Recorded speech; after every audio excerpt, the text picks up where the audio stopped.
Hey, man, we got an Ezgo here, TXT. It's an old style TXT with a Robbins engine. Somebody just put a new body on it.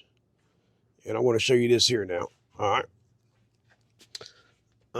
This golf cart is not only used for troubleshooting, it is also for tips, general knowledge that I think can be better for everybody to know, and stuff that I think everybody should know if you own a golf cart. All right. Now, if you got the Robbins engine, and you can tell it's a Robbins engine because you got two spark plugs, and it's not a single spark plug like the Kawasaki has.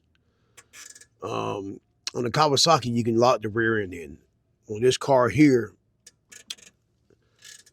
if you want to crank it up neutral and you want to be able to work on it safe, you don't want to always have to hold it in neutral and make sure you don't run over nobody. So I'm going to show you how to lock it in, to lock the rear end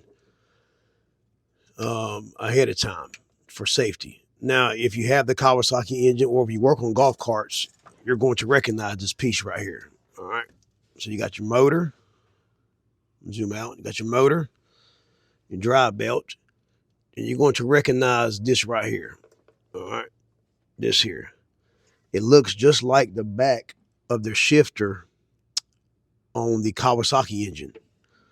The forward and reverse handle on with the Kawasaki, or the older Robbins would that they moved it to the front. All right. So what you want to do, first thing I'm going to do is take my belt off so I can get my hand in there. And roll my belt off.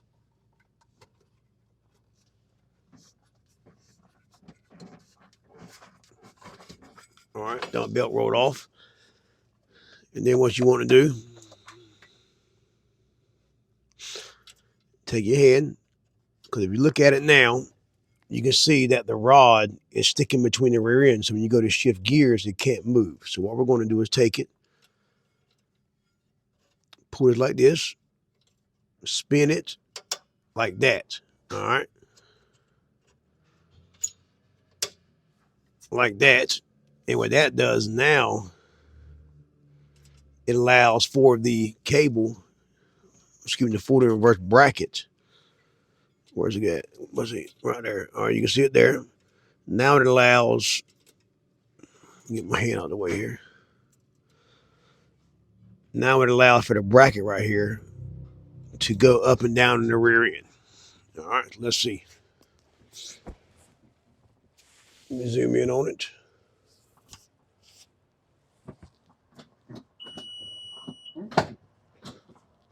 All right, you see it moving?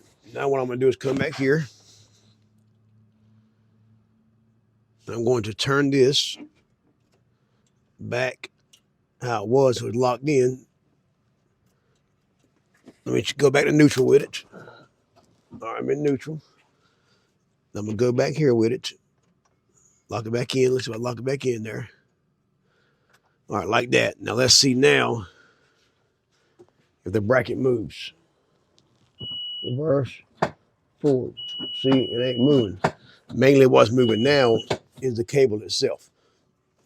But all right, man, I just wanted to show y'all that, man. That way you could actually see how to shift it. All right. So I'm taking my phone's over adjusting. So I'm taking now, pull it, twist it where it sticks out like this. All right. All right, man. Stay tuned, man. I'll post some more.